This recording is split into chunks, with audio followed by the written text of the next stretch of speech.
And today's broadcast is brought to you by Eclectic Horseman Magazine. Stay tuned for Eclectic Conversations hosted by Emily Kitchen.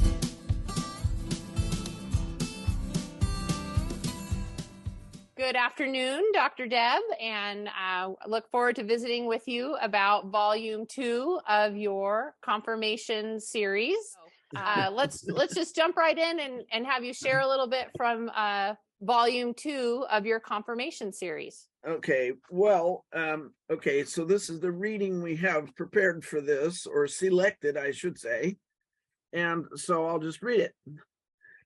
Today's focus is, again, I like yesterday, or in the last session, I'm trying to hit topics that I know are of the most concern or the most confusing or have caused the most questions over the years. So today I selected to start with talking about the loin coupling.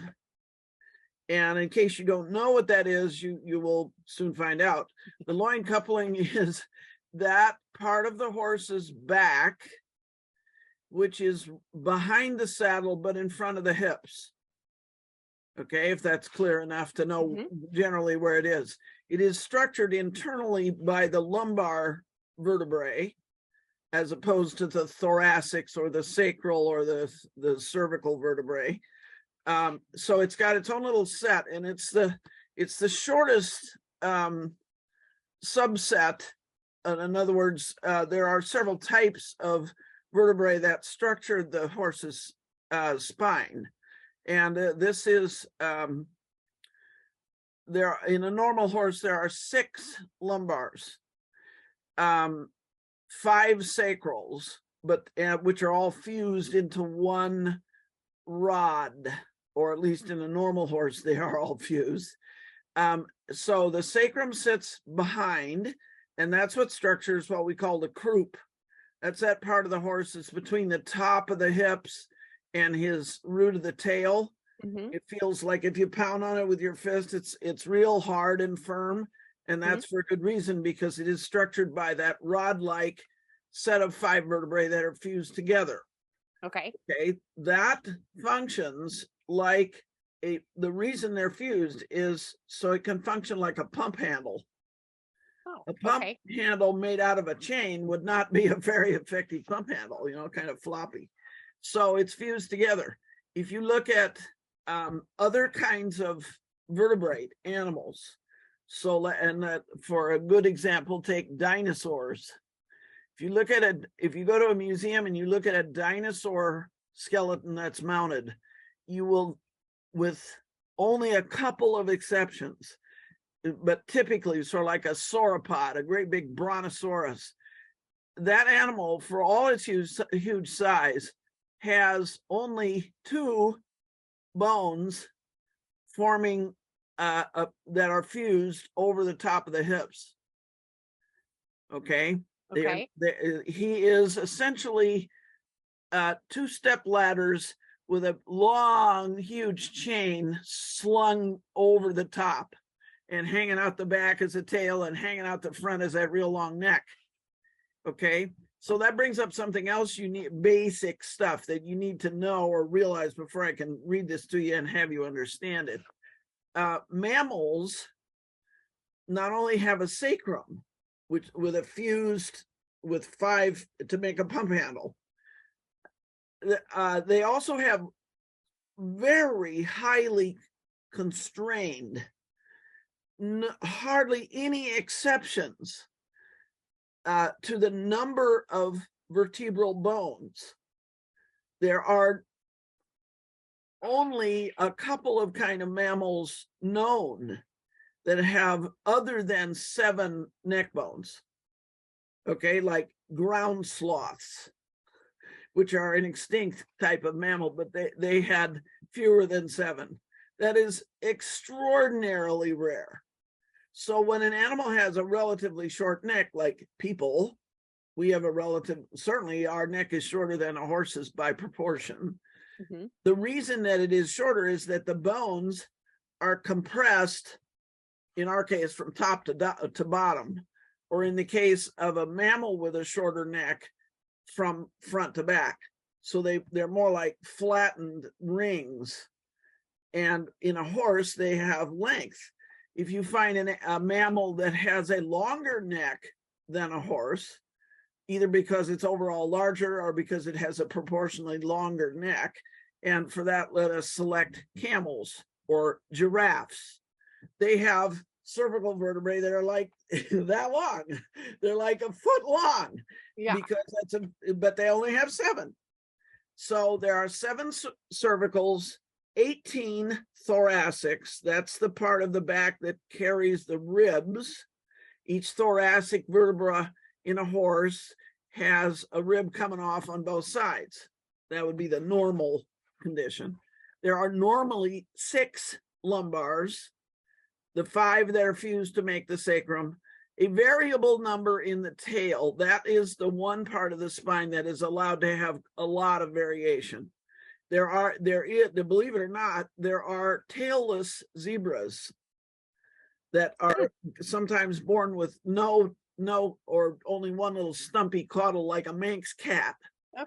Okay, this is not because they've had their tail chopped off. It's because they just don't have a tail. They were not born with a tail. And you can have a very long tail in a horse. That is to say, the tail bone, the part that's fleshy, kind of averages about 12 to 18, but you can go longer. It can be 24. Yeah. So there is a formula. You can express the spine as a formula: 7, 18, 6, 5, which is really fused into 1, and then a variable number for the tail. That is how your spine is made up. Now, in horses, everybody that breeds Arabs has heard that they only have 5 lumbars, and that is occasionally true. Occasionally. Not to destroy your particular favorite sales mythology, but yes, they do. They are sometimes born with only 5, but so are lots and lots and lots of thoroughbreds. Yeah. Why? Because the thoroughbred has ancestry that the Arab shares. Now, you notice what I did not say. I did not say the Arab is the ancestor of the thoroughbred. The Arabs have a tiny fraction of they get a fractional credit primarily through what was called the Darley, quote unquote, Arabian. He's not an Arabian. He was a diplomatic gift. And those were bred by the sultans of Turkey and the other important Islamic rulers of the day from a real honest-to-God blue blood Asil sire who really was an Arab, and some Turkmen stock. And they made very pretty horses. They made very, very pretty gifts, but they're not full-blood Arabians. Okay. They're Turco-Arabs.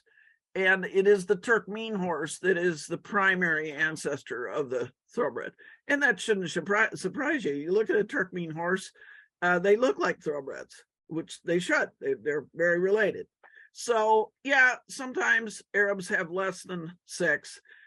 A lot of times your Arab and your thoroughbred will have 5.5 by virtue of having fused the last 2 lumbars together.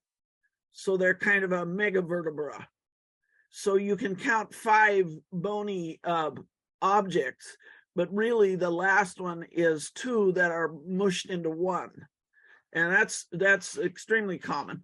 So, and sometimes you get surprises. I in the book, there is a photo of the lumbar skeleton of a very, very important and famous Morgan, a Black Hawk, who was a grandson of Justin Morgan and a son of Sherman Morgan. Okay, so Justin Morgan sires Sherman Morgan, who sires Black Hawk. Black Hawk is out of a mostly thoroughbred or pure thoroughbred mare, and he has 5. Okay, but he's a Morgan. So what does that mean? Morgans are part Arab? Some people have said that. And perhaps that's why they said that, because they naively assume that the only way you can get 5 lumbars is by having an Arab. Well, he does have a teeny weeny amount of Arab in his background because he sowed thoroughbreds. Right. But it's due to the Right. thoroughbred mainly. Now, all of them, thoroughbreds in the latter day, the Morgan in an even later time, the thoroughbred in the 17th century when it starts, or late 16th century, and the Arab, which starts in the time at the very earliest, in the time of Muhammad, the prophet, the starter of the Islamic religion. He lives in the 7th century. By the 8th century, they were on the move as a conquering force. And they had the very first place they went, they didn't have any horses. They were from Arabia. There are no horses there. Arabian horses do not come from Arabia. They come from Syria and Iraq. And the very first place those guys went to make an ally by conquest was Persia, which today is called Iran. Okay, or Iran plus Iraq, which at times have been one country. Mm-hmm. So in Iran and Iraq, if you know a little more history, a little more zoogeography, a little more the way animals are distributed on the globe, if you go there, there are all these breeds that you probably never heard of that are way older than the Arab, and that are the ancestors of the Arab. Out of those populations, the sheikhs selected horses that pleased them, and that they are bred together, and that's what becomes your purebred Arab. That's how all breeds start. So now you know a little more about the spine. Mm-hmm. And now I can read this reading that concerns the lumbar conformation. You see how history and functionality and what the athleticism or the particular propensities of a horse are going to influence different cultures to prefer different things. Mm-hmm. Okay, so what pleases a Muslim man, there are no Muslim women breeders until very recent times, and even now that's rare.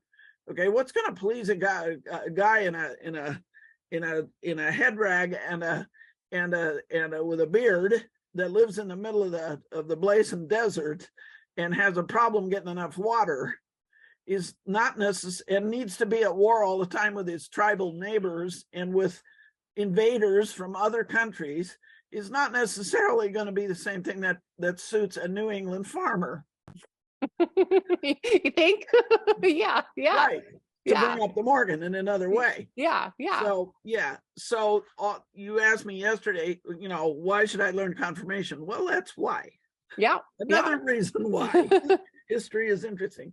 Okay, so the reading for today. The loin coupling is the first thing I look at and palpate. To palpate means to reach up there and touch it, but not just touch it, not pet it. It means to touch it with meaning. Okay, I'm feeling for things. So the loin coupling is the very first thing I look at and palpate when evaluating any horse. Now, you notice I didn't say I looked at his head. I didn't look at what color he was. I mean, I try not to, even if it's a disgusting color. But I'm looking at the structural essentials. Okay, so that's the first thing I look at and palpate when evaluating any horse, whether for purchase or as part of figuring out what that animal is probably going to need in terms of training. Okay, so the loin coupling is telling me a whole slug of stuff because, and this is why, in a very literal sense, every ounce of thrust, or what they call impulsion, that is generated by the horse's powerful hindquarters must flow through the coupling before it can reach the back, that is the part you're sitting on, and the forequarter, and thus be transformed into useful work. you'll remember from yesterday that that was the object, was to get a horse that could perform useful work. Well, it can't do that unless it's got a reasonably good coupling. It's got to have a sufficiently well-structured coupling. When we consider the riding horse's primary task to carry a rider upon his back over a distance measured not merely in terms of yards, but in terms of years, then the conformation of the coupling assumes special importance. It is the most important determinant of weight-bearing ability, and it is the seat of collection. Okay, you ain't going to have a collected horse unless your loin coupling can function correctly. You're not going to have a long-lasting or a durable horse if the coupling is so weak that the very fact that you sat on him is going to negate his ability to raise his back, because he just can't.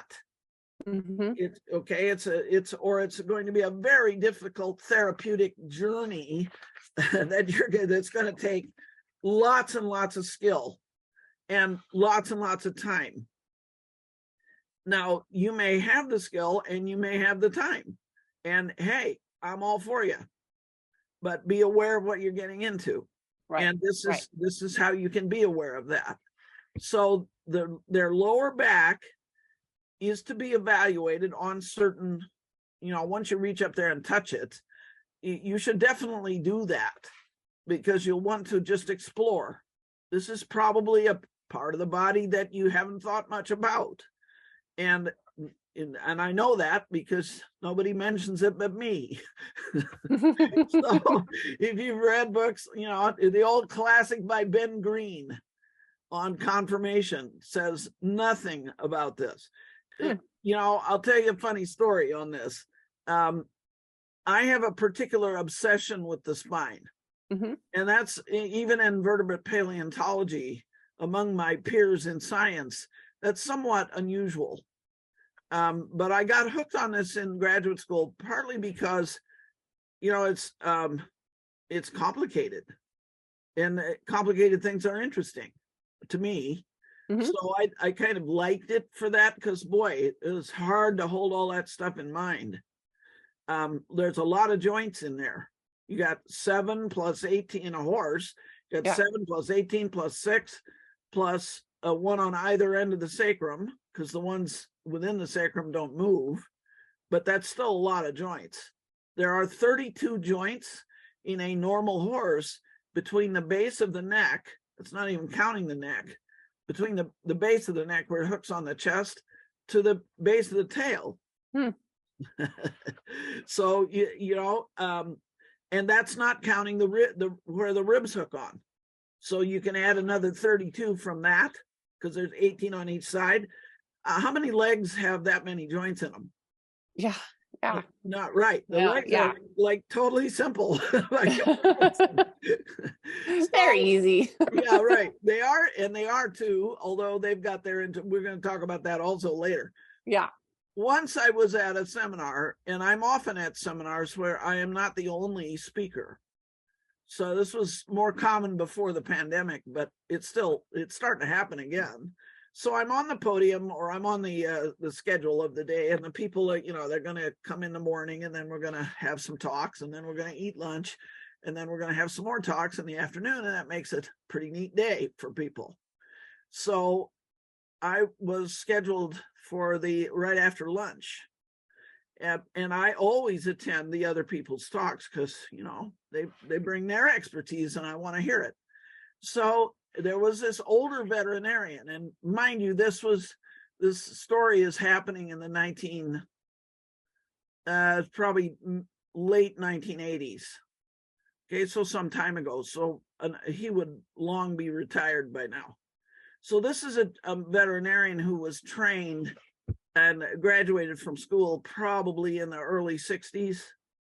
Okay, in that day and age, and honestly until mid-70s, until the importation of warm bloods started, which does not start in the very first warm blood riding horse as opposed to carriage horse. Now, remember yesterday I mentioned Matthew McKay Smith.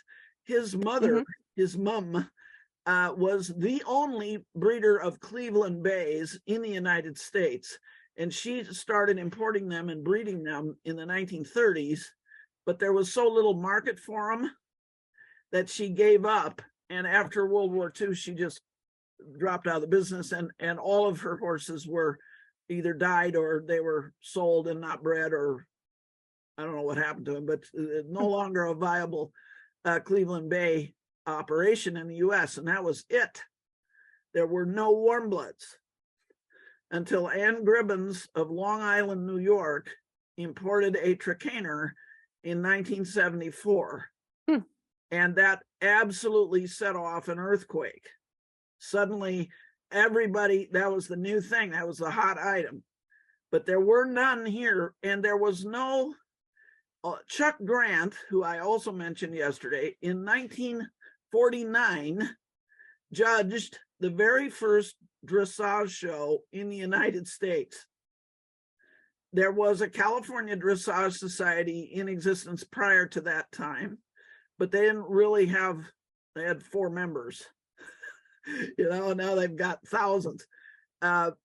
People like Dorothy Morcus were the active participants, but they did nothing here. They are Americans, but they were all in Germany. They went to Germany. So Chuck was here and never went to Germany, but he was instrumental. He's one of the founding fathers of American dressage. Yeah. So that's to tell you how rare that was. Okay, well, a veterinarian is not interested in particularly, if he's going to survive as a business, he's not real interested in what is rare. What it may be interesting to him, but that's not what's going to maintain him and allow him to feed his family. He's interested in what the market is. So what was the market in 1955 or in 1965, even in 1975, until the boom hit? It was legs. It was lamenesses. Gotcha. They were conceived of and clinically demonstrated to be where the problem was. They weren't always, but that was the assumption, and it was even sometimes true. Okay, because the way the people rode their horse at that time was, if they rode English, it was more or less the old British manner, which is to say on pretty much loose reins and pretty much letting the horse handle his spine as came natural to him. Okay. So that does not produce collection, by the way. They were not, a lot of them never, I've tried to coach people in Australia and in England who were brought along this way, who were taught that and that's how they've always ridden. They had enormous problems understanding how you can achieve collection without pulling on the reins, because today that's what they see at dressage shows, and they won't ride that way. They don't want to ride that way. So they didn't ride that way back then. So this old fellow I meet, who is the morning speaker at this seminar, is from that mindset and that generation of veterinary training, where there was nothing said to them in school about the horse's back. There was no market for massage therapists. There was no market for, figuring out lesions of the back. I can remember giving seminars in the 1970s, late 70s, and have veterinarians sitting in there and have them come up to me afterwards and say, "Can you show me how to palpate a back?" I said, "What, me? Show you? I'm not a veterinarian. What do you mean you don't know how to palpate a back?" And they told me they'd never heard of this. Yeah. Wow. So this guy gets up there, and what does he have? He has the most fascinating movie ever. It is footage of Secretariat. And it's close-up footage. It was like training films that were taken at the track at eye level at the track. Some of them were side views. Some of them were direct from the front. Some were, from the outside of the track, some from the inside of the track. But they showed very well how pure, how excellent the running technique of Secretariat was. Mm-hmm. He was by far, today, even today, he was in the 1970s. By far, he's the fastest racehorse ever to compete. By far, many seconds faster than anything else except Man o' War, who comes close. And, depending on, because in 1920, when Man o' War was working, the tracks were not the same. So it's a little bit hard to make a direct comparison. But there have been only a few horses in all of history that could do what Secretariat did. Okay. So he shows us his film, and what all of his comments are about. What do you figure? The legs. Right. Yeah. Because that's all he can see. And because this is a truism of adult education of all kinds for all people everywhere. Adults only see or hear what they're expecting to hear. Okay, that's until you raise their consciousness by saying, hey, you need to look at that. They don't even look at that. They're looking at what they were expecting to look at. So that's what his whole training is. So he shows this movie, and I'm just absolutely going apeshit in my chair because I see something in that film that he doesn't even mention.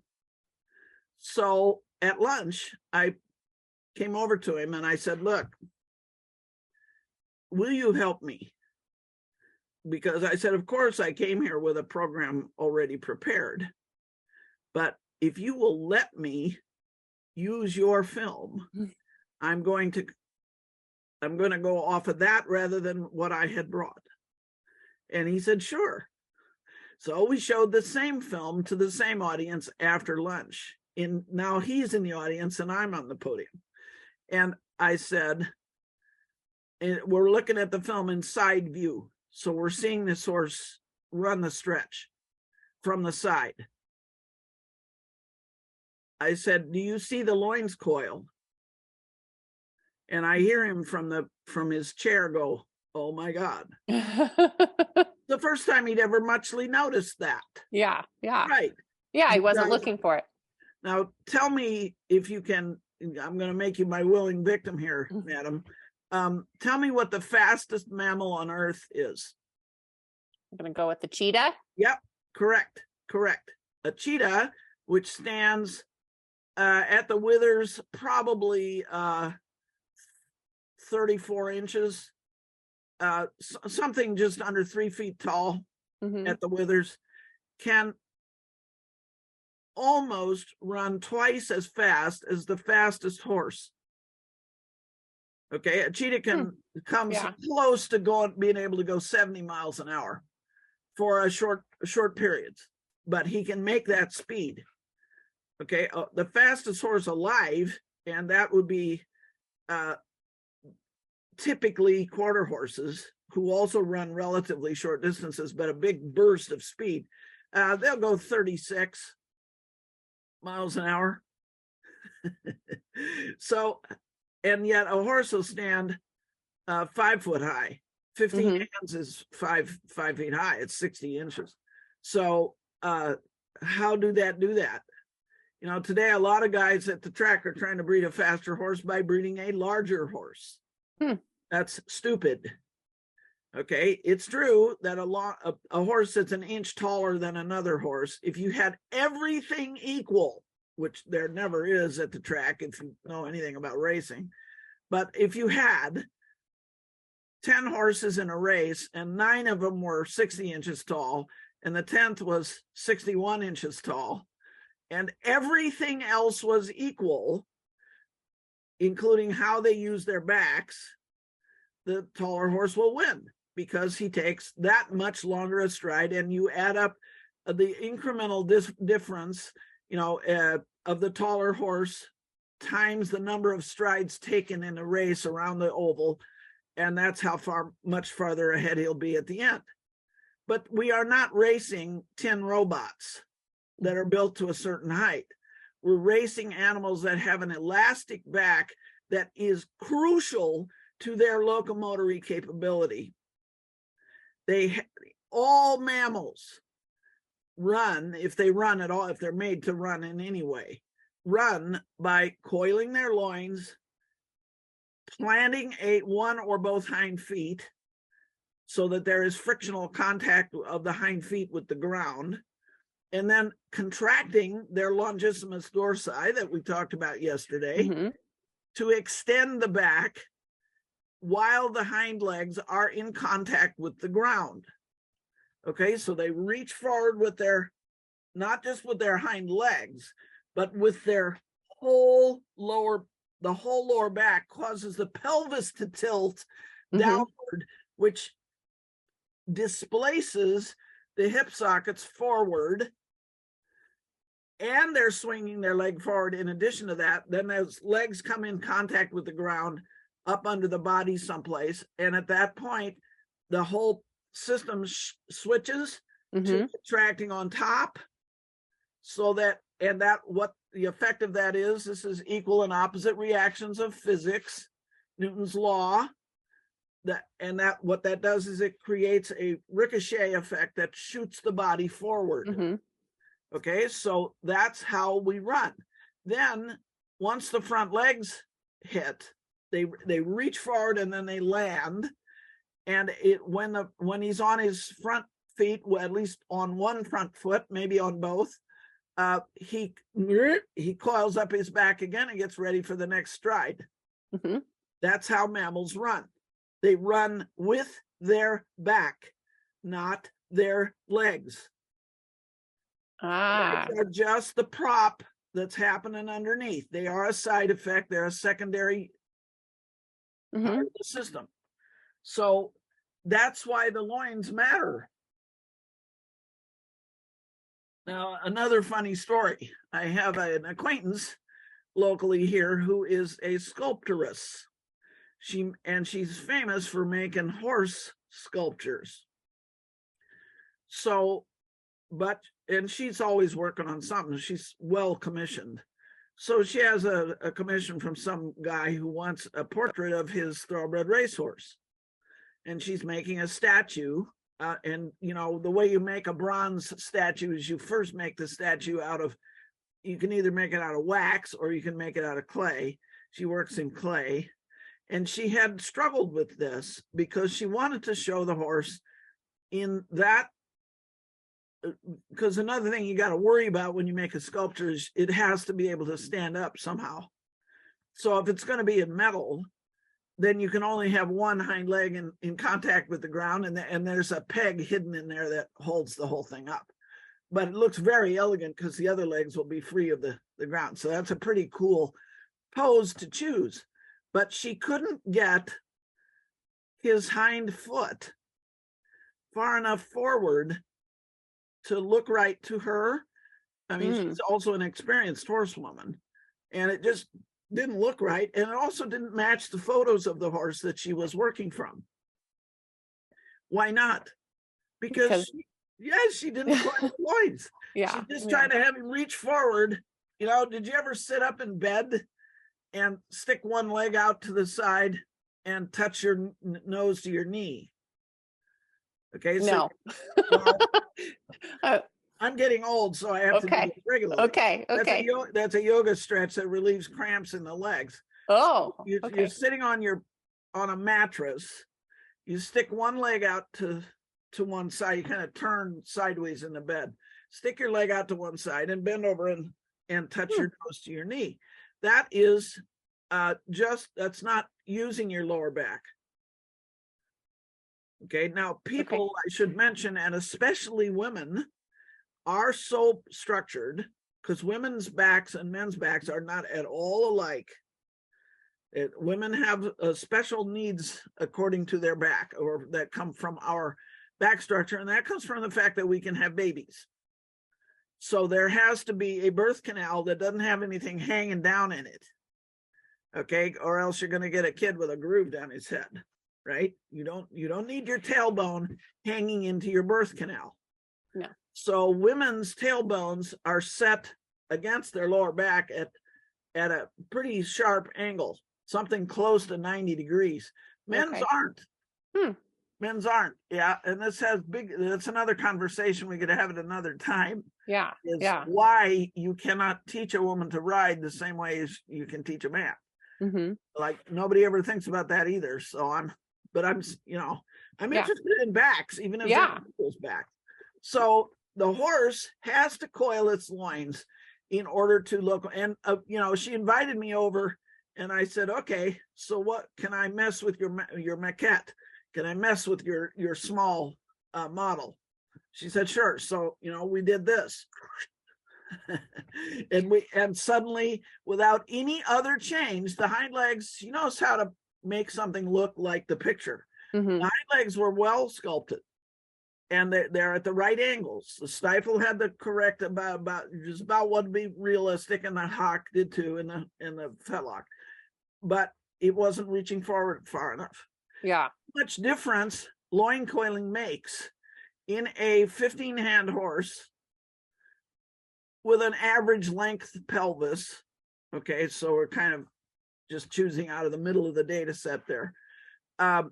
When they coil their loins, it can make anywhere from 4 to 8 inches difference in the length of the stride. So here's another story. Back in the late 20s, after Man of War had blown everything else off the track and no one would compete with him, they had him in a couple of exhibition races. And in one of them, it was agreed that they would let him run as fast as he liked. They would not, the jockey would not try to regulate this or save the horse. They just, show us, old boy, what can you do? So he ran against some other horse, and unfortunately, what he ran against was the 1919 winner of the Triple Crown. The first Triple Crown winner was a horse called Sir Barton, and Man of War ran away. He could not in any way come close, and this unfortunately ruined it. Sir Barton was quite a good horse, but this ruined his reputation. He wound up being an Army remount stallion because he couldn't get any bookings after that. But the point, why am I telling this story? On another occasion, Man of War ran against, and I don't know this horse's name, but it's a little Palomino stallion who used his back better than Man of War and was a much smaller horse and damn near beat him. Okay, so Man of War is like 17-1. Pretty big horse, and a big muscular kind of a almost a coarse horse.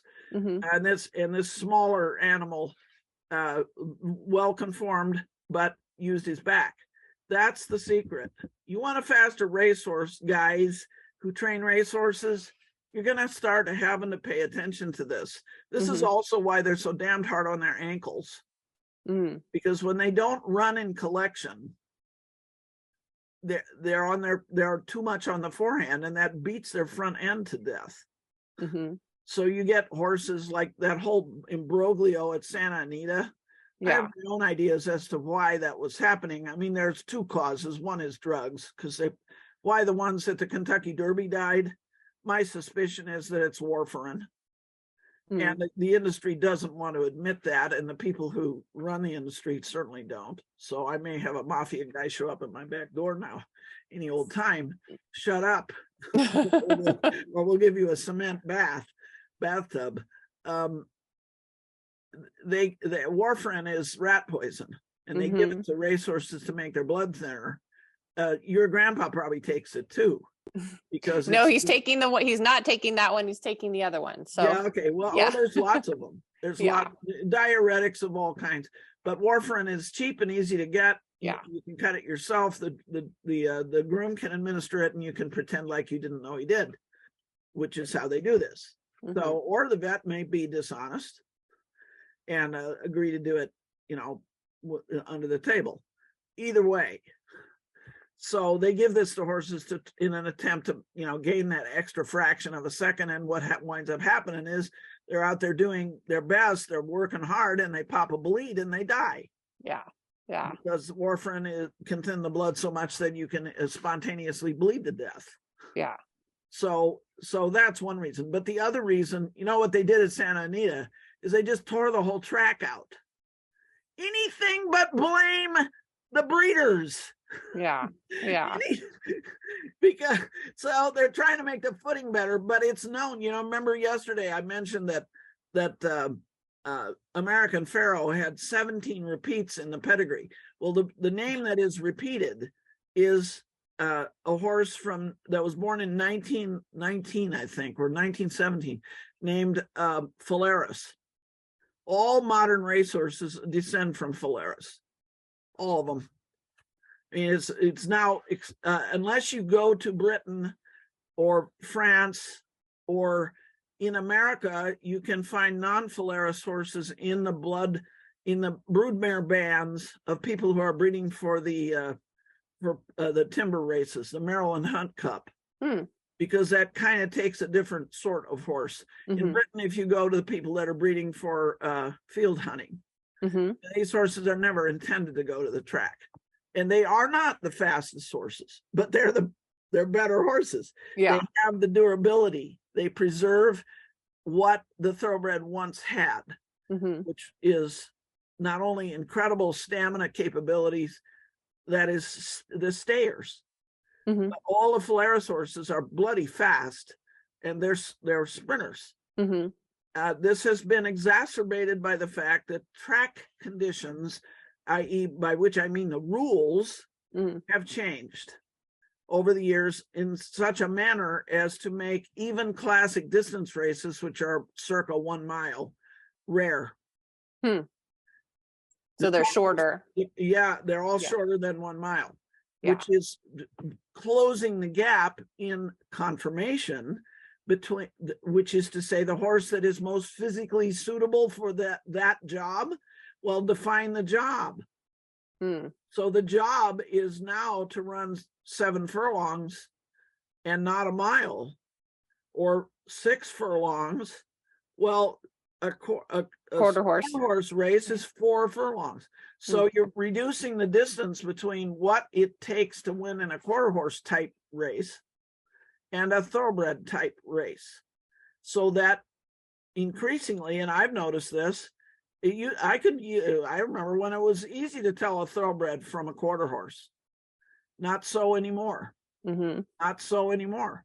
Because the shorter the distance you expect your horse to perform on, the more downhill he'll have to be built, and the bigger his butt's got to be to get that explosive acceleration. And the two physical types, the two conformations, are converging on each other because the track requirements or the rules of play are also converging. In biology, we call this the selective conditions. Are becoming more and more similar between the two. So of course they start looking alike. Because there's only one phenotype that's going to be the winner there. Right. So I'm obsessed with the back and with the loins. What you are looking at here is called a biomechanical model. And I need to explain that. A model is a simplification of reality. Okay, all engineers are taught to think in terms of models and to work with models. So let's say you've got an engineering firm that's going to replace the bridge that just collapsed in your town, and they have to design a bridge to go over whatever that old bridge went over. They're going to build models of the type of bridge that they want. There's all kinds of different designs for bridges, and they are going to make an exact scale model, and they're going to test that in a lab before they ever get out there with a construction crew, because they want to be sure that this is going to be, not a waste of time. So they start by using a model. Now, people who do biomechanics, like I do, also work with models, because mechanics is physics, That's the name for your high school class in physics was mechanics. Okay, so we're working with tensional forces, compressive forces, torque forces, things that swivel, things that bear weight, things that swing. And we're also working with live tissue, which is either passive or active. Passive tissues are not muscles. They're typically, classically, they are called ligaments. They're actually not ligaments. They're as far as tissue histology, we should classify them and speak of them as yellow ligaments. And they are represented on this diagram in blue. Okay. Okay, so the whole top line of the horse is invested by a interlinked set of yellow ligaments. Okay, and I don't even care if you know the names of them. In the neck, it would be the elastic ligament of the neck, or ligamentum nuchae, the nuchal ligament. Over the top of the back, it's the dorsal ligament, and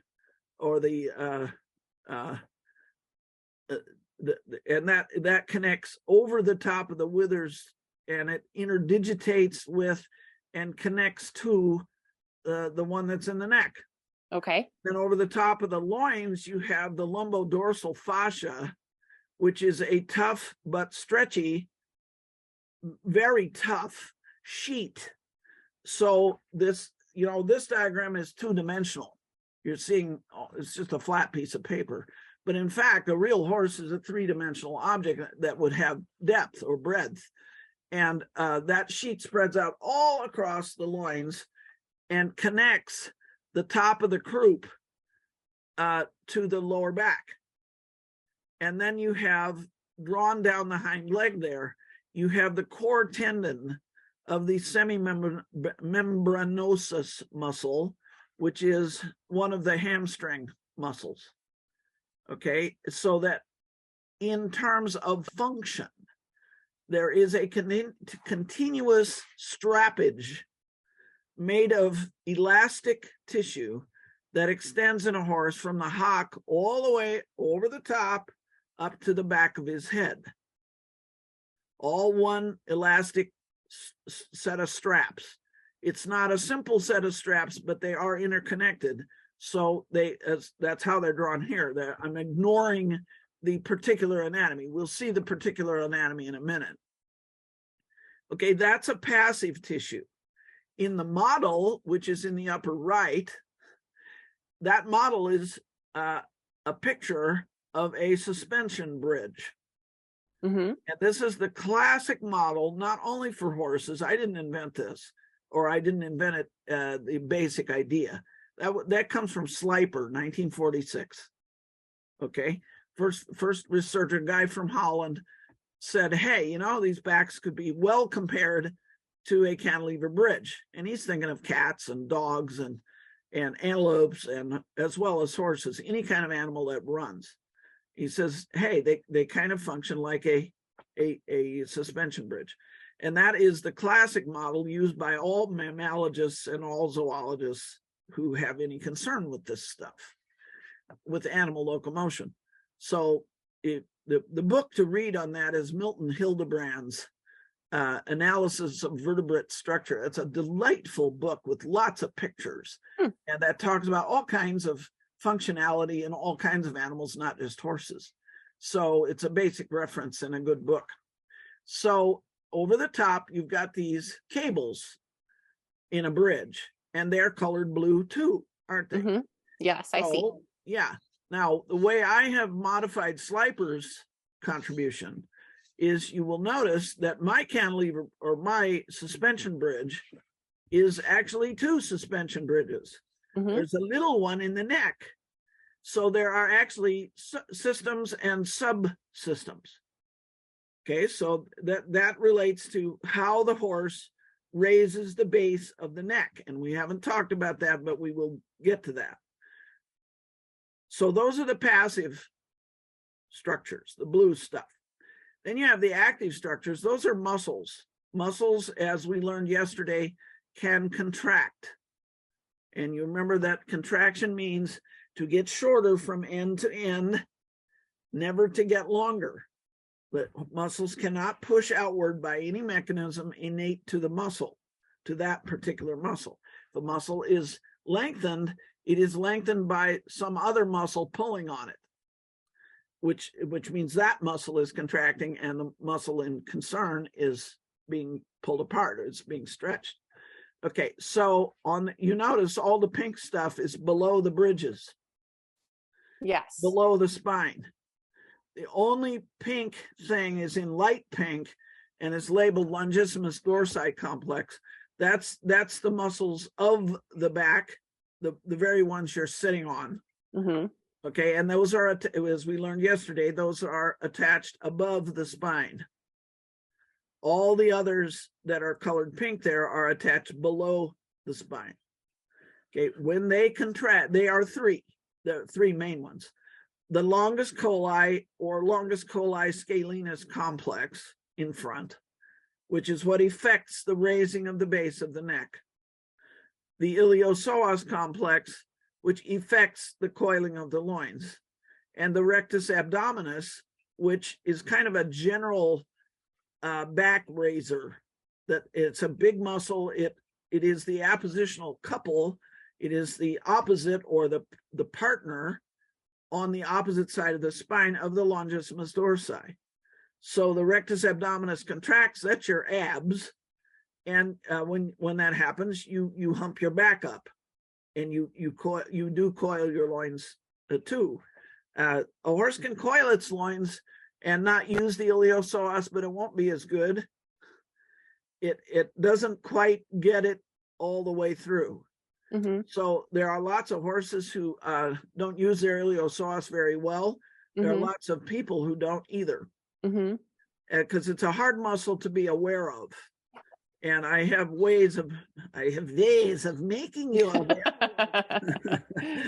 And we maybe talk about those later too. When we talk about human anatomy, we can talk about that. Okay. All right. So now that's the basics of the model. You've got the passive structures and you've got the active structures. Okay.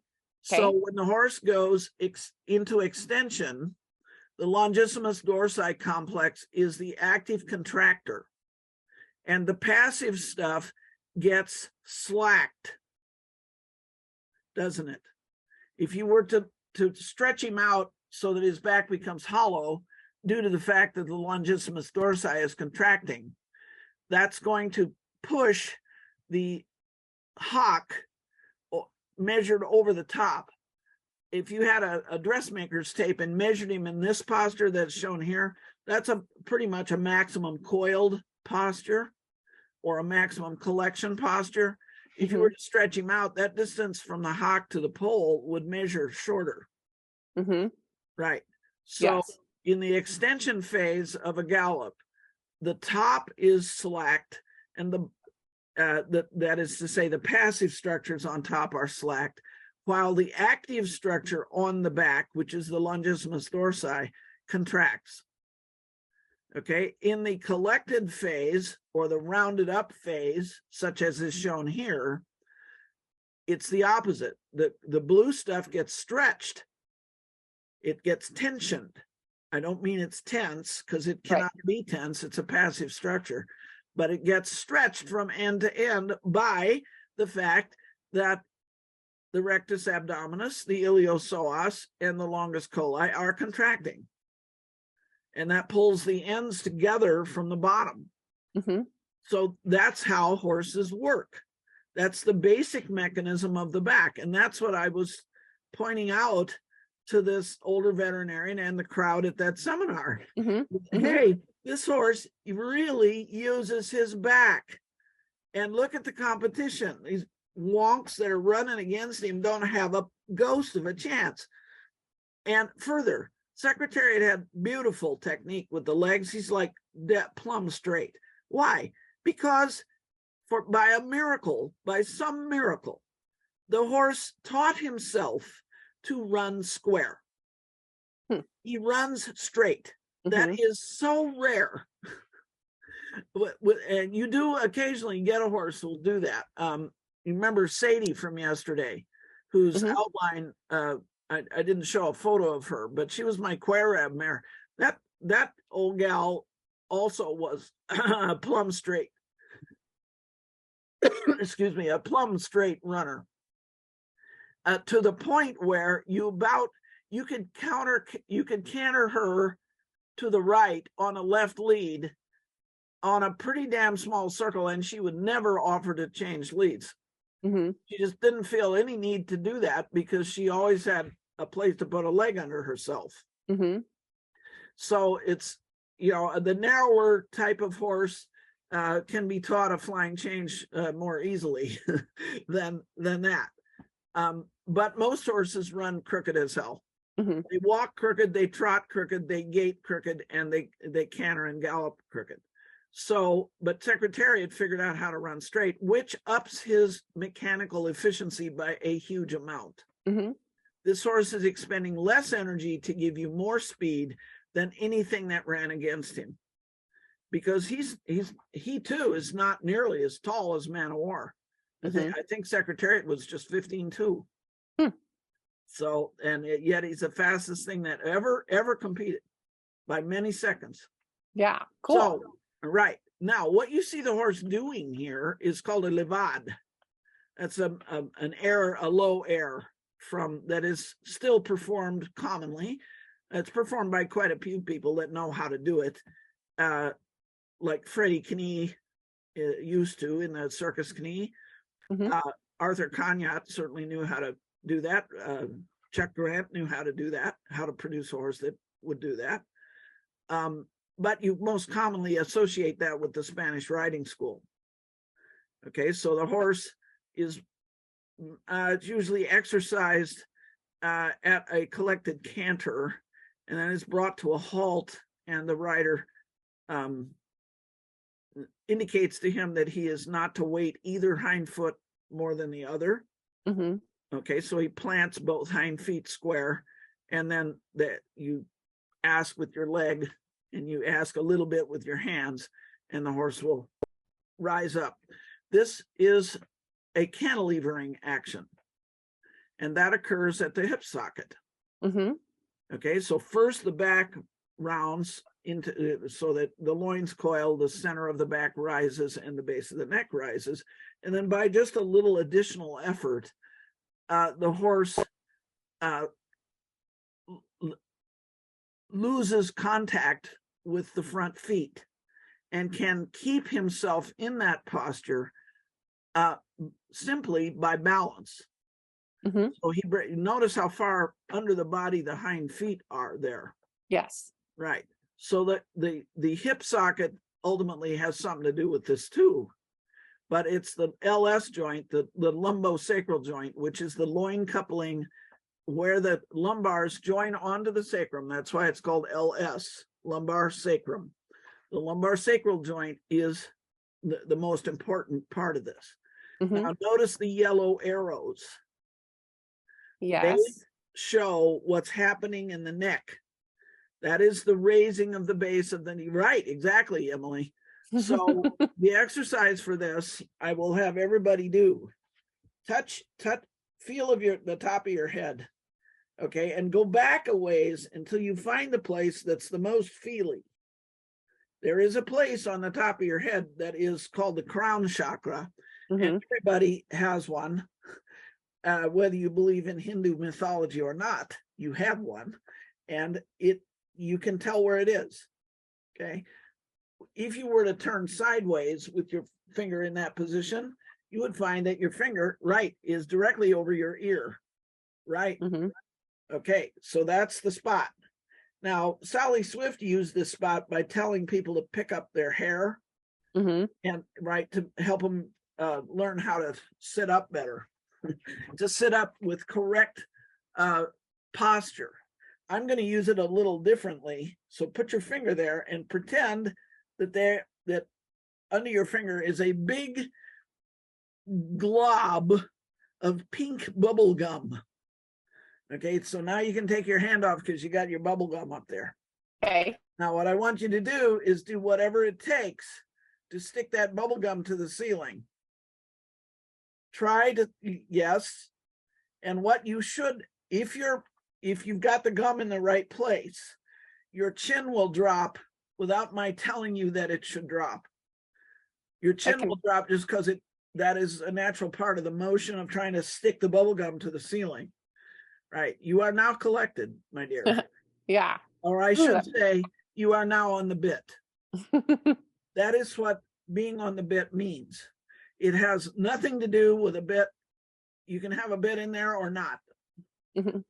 You're on the bit when you do this. Mm-hmm. You raise the base of the neck, you complete the action of collection, which began in the loins. Collection starts from and is always the product, primarily the product of coiling the loins. It is continued when that coiling induces the horse to round his back, and is completed when he raises the base of the neck. Now we know that this is a high degree of collection because the base of the neck is higher than the core of the loins. So he's not only collected, he's more than collected. This is a very high degree of collection. Mm-hmm. All you have to do is get it level. Okay. Okay, now this happens to be a Lipizzan horse from which I took this drawing. And they are not built downhill. I mean, not usually. Mm-hmm. And they are built level, like Andalusians are, like a good Morgan would be, like a good saddlebred would be, as like the more rideable type of thoroughbred, or in other words, the horse that's suitable for timber racing or field hunting, would pretty much be. There's quite a bit of choice to find horses that are built level. They are collected in many cases as soon as they move. Mm-hmm. You don't have to do much, but you have to know what to do, Mm-hmm. the right kind of thing to do. Okay, because if you don't know what the right kind of thing to do is, you're going to be aiming at the wrong body part. Okay. Our veterinarian in the story is only concerning himself with the legs, so he's totally missing the part that is actually the locomotory organ of the horse, which is its back. Horses do not run on their legs, they run on their backs. Okay, so that's one way of missing the boat. Mm-hmm. Another way to miss the boat is to think that collection has to do with what position his head is in. Mm-hmm. It has nothing to do with that if that's a position you have imposed on him. Mm-hmm. Okay, so pretend there's a bit in that horse's mouth and there's a rider sitting up there. The rider's not pulling his head back. Mm-mm. All that has to happen is relaxation, not to be bracing. If the horse braces anything, the muscles of the neck, of the upper part of the neck, are not drawn here, but it's easy to see that yellow arrow that's going forward and upward, if he contracts muscles that connect the pole to the withers, is instantly shut off, if not forced to run backwards. Mm-hmm. That's why bracing, we got to get rid of bracing. Mm-hmm. Now, our school, as taught by Ray and Tom, it taught you to pay attention to that and to never try to override or ride through a brace. If your horse braces, what you are obligated to do is stop everything now. If he braces, I don't care what you were trying to get done, you forget it. You have to go back and address the brace first before anything else. You can't get anything done with a horse that's bracing on the top line. And Boucher knew this. This was the great contribution of Boucher, was to realize the importance of, and he understood the mechanism, not because he knew any anatomy, because he didn't, but because he got it, like Ray got it, by feel. So when the horse collects himself and he does the bubblegum thing, his head doesn't go up because he's not built to stand on his hind legs like we are. He's built longwise. So what happens with him is the head shoots forward and downward. And particularly in the earlier stages of training, it's more downward than it will be later. There comes a point when in the development of a horse, when you're training one, where it is appropriate to start telling him that you want him to express that more upward and less forward, but not at first. You can't do that at first because it's not sufficiently supported by the effort that's coming from the back. Okay, that's going to kind of evolve together and you've got to have some experience to know when that time has come, which means please go ride lots and lots of horses. And I hope you get wider experience because they're all different and they all have different needs. But that's what I meant when I said the first thing I palpate on a horse when I am looking at a horse, maybe to buy it or to train it for somebody or to help them train it, is the loins.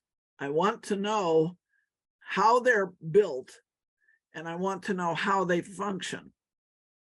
Okay, so what are the problems with the build that could interfere or make the training harder? One thing would be narrowness. Now, if you have a thoroughbred racehorse and you measure over the top with a dressmaker's tape from one fall off to the other fall off, in other words, as you go from the right side of the horse over the top to the left side, there is a place where there's a kind of a waist where the contour changes from pretty shallow to steeper. That's the edge of the lumbar, the lumbar processes or wings. That's the edge of the lumbar vertebrae. They have extensions on them that are kind of like airplane wings. So they stick out and they support the muscles on a shelf that is made of these wings, like so many airplanes parked very close together. Okay, so you can feel where the fall off is. If you go measuring him from fall off to fall off, it's a 16 hand thoroughbred. Will probably have a lumbar breadth measured from fall off to fall off that is maybe 13 inches, 14 inches. If you have a Morgan horse, which is not a breed that has ever been raced other than in endurance rides. Okay, so primarily it is bred to be a riding horse or even a ride drive horse. That animal will stand 15 hands, maybe a little more, and it will have 17, 18 inches of lumbar breadth. Oh, wow. Yeah. Considerably wider, yeah. Considerably wider, noticeably wider. This is why you can go to England and have a weekend on a trekking weekend, okay, and go trekking, which is their word for trail riding. And they're going to put you on a Connemara pony, or they're going to put you on a Welsh pony that is, maybe 14 hands, maybe less, and its back will be at least that wide. That's why they can take 250-pound, somewhat obese Americans, and there's no problem to the horse. So you don't ever want to load a horse heavier than 250 pounds. I don't care what kind of horse it is or how broad his back is. I have students who are far heavier than that, and they have been very passionate in their desire to ride. So we try to help them. So do people that run what do they call those places where they go out west and they have a fantasy weekend pretending they're cowboys? Yeah, a dude ranch. A dude ranch, yeah, that's what they are. So the dude ranch manager's got the same problem because he has to take the clients and he can't control how much they weigh. Yeah. So if he gets a great big guy that's 300 pounds or 350 pounds, he's got only two choices. He's going to have to either protect his livestock and tell the guy he can't ride, because you cannot put a 350-pound man on an ordinary quarter horse or thoroughbred or Appaloosa or anything else and not absolutely damage the horse. Yeah. Forget it. I don't care if it's 5 minutes. Don't. Yeah. Or he's going to have to get some special horses in there. And the special horse that's used for this, that can be used for this, is a part bred or even full bred draft horse that makes enough, that is so massive that just on the basis of sheer scale, his lower back is probably no wider in proportion than a thoroughbred, or only a little better. Okay. But he's so big that the whole thing is wider, and it is the absolute width of the back that's going to matter. So however, that guy who's that heavy is not going, I promise you, he's simply not going to have the same experience on horseback, because he's going to find it very difficult to canter, because this great big horse is going to lumber. Blamba, blamba, blamba, right? That's not the experience we're having when we're training a Lipizzan. It's not. But hey, they wanted to go for a ride. Their wife was there. They want to go for a trail ride. This can work. Yeah. I'm happy to help them, participate in the hobby. I love it. And I don't want to cut them off, but there's a limit what animals can do too. Right. So we don't want to go by that. So your tack and equipment plus your body weight should not exceed 250 pounds. Now, why do I pick that? I'm not picking it out of the air. This is well tested. The heaviest that the U.S. Army or the German Army, both of which had vast experience of cavalries before the cavalries went extinct, from both sources, the Peruvian Army as well. These guys know how to pack horses, okay? And they know how to take care of a troop and a whole bunch of horses. And, some of them are going to probably break down no matter what you did. But none of those governments, none of those armies ever packed their horse heavier than 250 pounds, either by the rider on him or by if it was a pack horse. So that's a well-tested upper limit. And that most horses will survive that, and without particular damage. But you start getting heavier than that, and you are in a zone which is endangering the animal. Yeah. So that's an important question that a lot of people ask. I get plenty of questions by email. Can I ride? Right. Okay, for my daughter who's obese to ride. Well, perhaps. Yeah. It depends. It depends. It depends. You got to have the right equipment, including the right horse. Right. So do you understand collection after talking about this model? Yes. This was very helpful, very informative. Okay. Now this, I mentioned yesterday that I have worked in my life as a scientific illustrator. That was when I was in graduate school and in undergraduate school. And now that I'm long since out of school, I still work as a scientific illustrator, because I illustrate everything you ever saw in an article by me, other than in Equus magazine, where they like oftentimes to run an opening photo that would be a stock photo.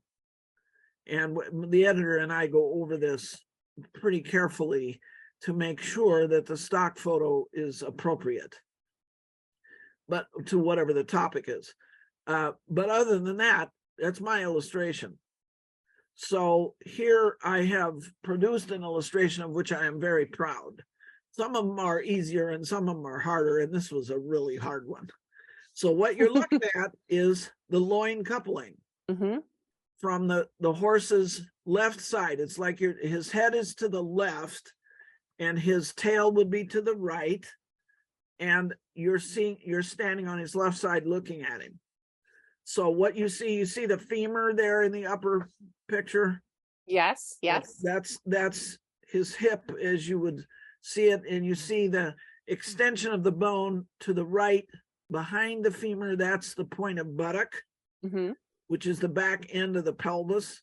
And then you see above the label for the psoas minor muscle, you see that bone. That's the point of hip. Okay. Yep. And you see the peak of croup, which is pretty much in this individual buried in muscle. but it's a see-through. It's a three-dimensional illustration. So what this shows is the muscular and ligamentous, the active tissue and the passive tissue, which I always color or try to color them the same way. So I mentioned the lumbodorsal fascia before. That is that big sheet that covers the loin area. And what you're seeing it here as a cutaway. Okay, so you see the sheet itself up there in the upper left. And then you see the edge of it. It's like a knife has cut it, so you can see it's been removed, like you would take you open the hood of a car, okay, and you took the hood altogether away. So now you're looking right into what's below that. And what's below that is the gluteus medius muscle, which is the big butt muscle. That muscle starts on the upper back part of the femur, the thigh bone. So go down around there, around the thigh bone, and you see it's sort of a purplish red color. And it goes around the back of the femur, rests on the big iliac wing at the front of the pelvis, and extends up to finally attach to the lumbodorsal fascia above and to the fascial junction between the longissimus dorsi below. So it's attached at the front, way ahead of the pelvis. Oh, okay, yeah. So their butt muscle goes way up onto their back. Okay, so when you palpate the lumbosacral joint on a horse or the loin area, a lot of what you're feeling is actually butt muscle. Now, that varies in extent from horse to horse. In very good quality thoroughbreds and quarter horses, it extends largely. It has a long extension and it's real thick. In a horse of lower quality, or sometimes just because it's a different breed, it is not as extensive. The more extensive it is, the better your horse will move. So you want to look for that shape that is visible subtly and palpable through the skin. You want to look for that shape that is the gluteus, the forward extension of the gluteal muscles onto the lower back. Now, interdigitating with them, in other words, right below them and stuck to them, is the good old longissimus dorsi, which comes from way in front and is now, we're seeing it as it comes into the back, into the loin area, and attaches to the front edge of the pelvis and overlaps under the gluteus medius a little bit going the other way, going to the back. So these two muscles come over the top of the loins like this. And when they contract, they have an extremely powerful effect in extending or uncoiling the loins. Okay, now, one thing I did not mention on the other image, which is now necessary to talk about, is that what happens to a muscle when it's not doing anything? When it's just hanging around, it's not doing anything. So yesterday I did this as a demo. What if I just sort of don't put any effort into it? If I reach up there and I feel my biceps muscle, it's all floppy. And indeed, it has this sort of elastic feel.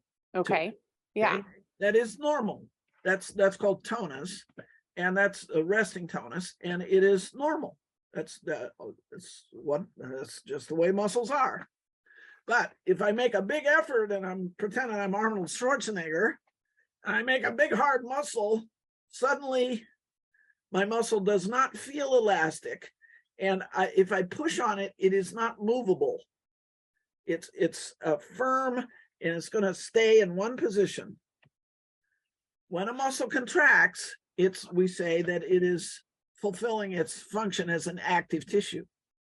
But when it is not contracting, or when it is being stretched by the other muscle, it acts exactly like one of those blue ligaments. It's a passive structure. So when the horse coils its loins by effort of the rectus abdominis underneath, it stretches these pink structures just as much as it stretches the lumbodorsal fascia or the dorsal ligament. Okay, so you have an extremely huge amount of potentially passive tissue above the spine. Okay. This is the crucial thing about not bracing. See, Yeah. when Okay. you brace, So that yeah. means the muscle is contracting when you didn't want it to be, and when it was actually detrimental to your performance, that it should contract.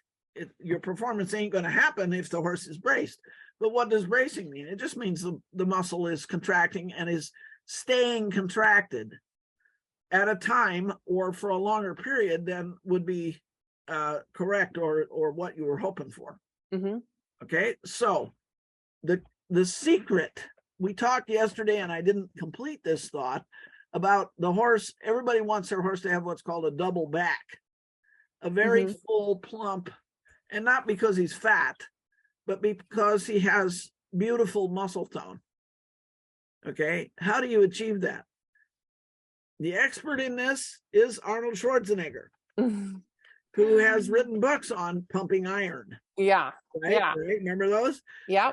Well, this dude actually is a smart guy, and he does know something about how to develop muscles so that they get bigger. And what he says is you have to surprise the muscle. You have to surprise it. And what that is a kind of a good way to put how muscles, the laws of how muscles operate. When you have to lift a big, heavy dumbbell, it's going to take more effort, obviously, than if you're lifting a teacup, right? But notice we have the ability to like lift a dumbbell and then reach for the teacup and not smash it into our head, right? We can make only a small effort, or we can make a great big effort. How is that done? There is something in muscle physiology or the laws of muscle function that is called recruitment. That is how it works. It's not a question of having the muscle cells contract harder. That is not how that works. If you have to lift something heavy, what happens is by an automatic function of your nervous system, when your body feels that heavy weight, what happens is more muscle cells are recruited into that effort. So you've got millions of muscle cells in every muscle. So if you're going to lift a teacup, you only need a few of them. Okay. Okay. If you're going to lift the front end of a Volkswagen, you're going to need a lot of them. And that is how this passive, and that's how bracing works too. That's why pulling on the reins or giving the horse a square feel is such a bad idea, because that provokes recruitment, and you don't want to do that. Like, don't cause a brace if the horse isn't already offering one, and he probably will be, because if some other schmoo has been riding this horse before you got it, I promise you that the first thing he's going to do as soon as he knows you're picking up the reins is he's going to brace its neck, because that's what he's been taught by the fact that the other rider was not very knowledgeable or very skillful. So the same thing here obtains in the back, over the loins. When the horse is running for his life, you better believe he's recruiting every fiber in these pink muscles in the upper groin. Better believe it. But when he's being asked to make a levad, like we saw in the last picture, those muscles have to shut off pretty much. And most of there's always a background of electromuscular activity happening in any muscle, and that because you're not dead. Okay, when you die, that's even the moment you are shot in the head by a bullet. Your body doesn't know it's dead yet, so it'll take a couple hours for all of the electrical activity that is potential in a muscle to completely stop. Okay, that's why you can be, if you shoot a horse in the head, and with the intention of degutting him, I would advise you not to start degutting him for at least 15 or 20 minutes, because he's liable to kick you, even though he's dead. Yikes. It's just a reflex. Yeah. At that, because it's not consciously mediated at that point, but the reflexes have not yet died. So it's an amazing, the body is an amazing thing. Now, if you look at the bottom image, that is a deeper dissection of the very same area.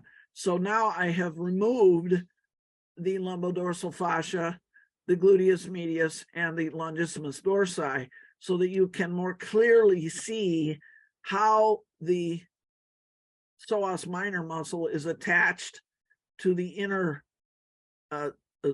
anterior surface of the pelvis. Yes. And how, right, so that when that contracts, it's obviously going to pull the pelvis forward against the loins. And that is going to stretch the supraspinous or the dorsal ligament. And because that's, the ligaments have they're yellow ligaments. They have no choice but to be passive. They have no contractile ability. There's also a big sheet of ligament that connects the front of the pelvis and the sacrum with the lower end of the pelvis. And that is the sacrosciatic ligament. That's a very important ligament because the gluteal muscles use that to rest on. That's where they sit. Similar to the sacrosciatic ligament is like the side of a pup tent. And it's like having somebody come along and lay half an elk carcass on the outside of your tent. Okay, that better be stretched pretty good and staked down pretty good, or it's going to collapse the tent. So that's what those ligaments do. They provide an elastic base on which these big muscle masses rest, but they're also elastic tissues that cause the hind limb to coordinate with the sacrum.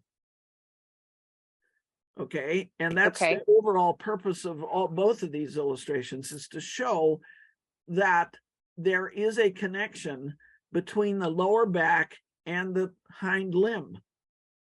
This is not generally acknowledged or realized by veterinary schools, so that when they teach what is called hind limb reciprocation, they leave this out.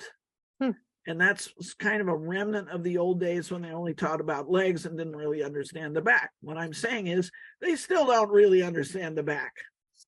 And I'm trying to help them. I'm helping them because this is well known in zoology, but it is not well known in veterinary schools. And it's typically not known at all to riders who are, not being trained at the same level as a vet. Because as I said yesterday, I have enormous respect for veterinarians and for all they learn, and any veterinarian can run rings around me as far as naming the parts of the nervous system or the branches of the nervous, because why? They're surgeons. They have to know this stuff. I don't have to care about that too much.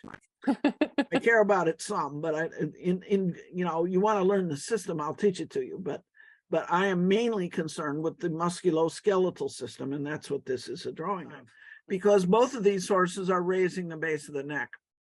The upper shot is me on Ollie, and you see him doing, do you see it now? Yes. That you have experienced it yourself? I am doing absolutely nothing to pull that horse's nose vertical. Why is it vertical? Because there is no brace in his neck. None. Zip. I'm also twirling his head at the same moment, which is to say, to get him to turn his head around a vertical axis so that he's looking a little more like, that's why you see the blaze that runs down the center of his face. You're not seeing the face inside view. He's somewhat turning his head toward you. Okay, so that is I actually put this in here for another reason, but it happens to show this, and I want to be clear.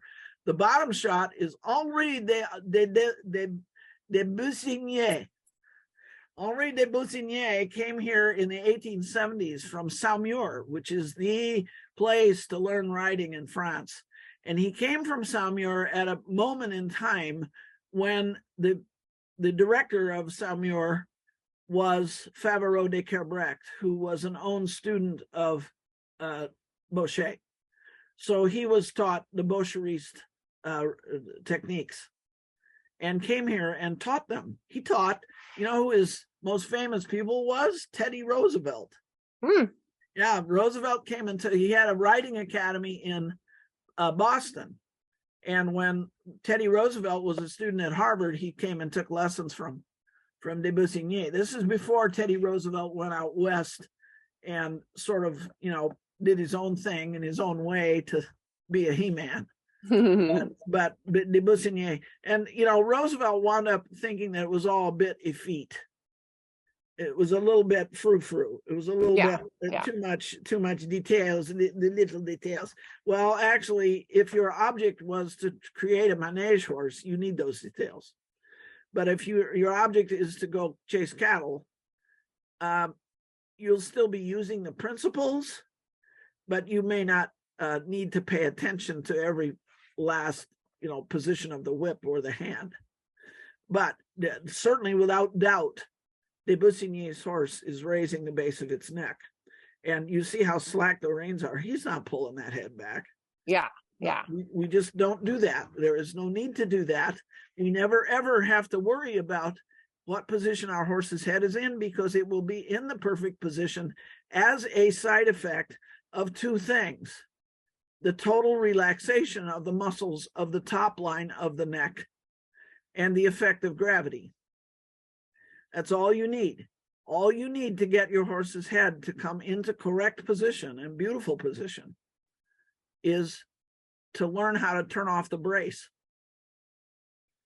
Okay, and when you're also riding correctly, you will be riding a horse in some degree of collection, and you will be raising the base of the neck. Okay, so as soon as the horse goes straight, and that's the other thing that I'm just going to briefly mention here. I'm cheating on tomorrow's discussion, but you notice how both these horses are untracking. Yes. And that's why I selected the picture of that particular image of me and Ollie. And de Bussigny's horse is in the opposite phase. The left hind leg has already untracked, and he's now stepping in the act of stepping out with the right hind leg, because de Bussigny is performing a turn on the forehand. Okay, I'm actually doing nothing. I'm just riding my horse on a circle, and I'm asking him to come a little bit rounder, laterally rounder, and a little bit closer to the fence. So, but you're going to see I'm tracking all the time, because that's how we make our horse go straight, like we talked about yesterday. Now, if we look at the other picture very briefly, this was an illustration originally produced not by me, but which I have her permission to use. This thing was made originally by Celia Strain, who used to be our art editor at Equus magazine, and it's such a beautiful job. And I asked, she's retired, and said, sure, take it, use it. So what I have done with it is modify it over the way it was published, because at the time, good old Matthew, I love him to death, but he would not let me publish the business about how that loin is connected to the hind leg. Why? Because Matthew was 60 years old when I knew him. And he said, yes, I believe you, Deb, but I don't find it in the literature. And so later we did find it in the literature, and the second time we published this, it was published this way. But the original publication was not, because I couldn't give him because Matthew took enormous amounts of terrible criticism from the veterinary community, and he's a very famous veterinarian, for starting Equus magazine and for teaching people, horror of horrors, to give their own vaccinations, which is absolutely legal. But he wanted them, because they were doing it anyway. So, and it is legal. So he said, let's teach them how, and let's also teach them all about the different body systems. So that was what the founding idea of Equus magazine was to teach physiology, anatomy, evolution, all the things you need to know to understand what kind of an animal a horse is.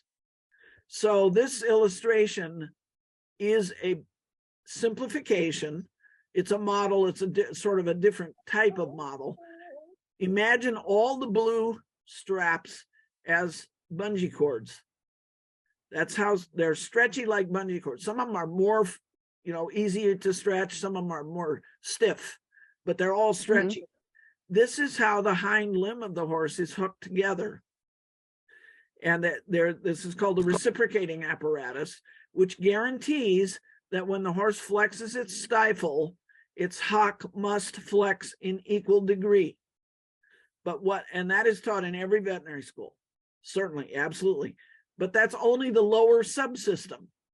We totally leave out the upper subsystem, which is what connects the top of the tibia or the back of the stifle around the back, like we just saw in those other pictures, around the point of buttock, up onto the tail, the first tailbone and the sacrum, and around the top onto the lower back, and with the sacrosciatic ligament. The top is connected to the bottom. Yeah. So they all work Thankfully. together. Yeah. Now, the bottom half is more constrained, meaning that there is absolutely no or very, very small difference in what happens at the hock when the stifle either extends or flexes. The connection from the top down to the stifle is a little more loose. In other words, the tissues that create the connection are a little bit stretchier. So they can coil their loins, and it may have a greater effect or a lesser effect on the rest of the lower leg. But it's the coiling of the loins that enable him to engage the stifle hock part of the system. He's not going to, no horse just swings its legs unless his back is already ruined. So you want to look at certain horses that are ridden in a saddle seat style. They have a pretty good technique for ruining horses' backs.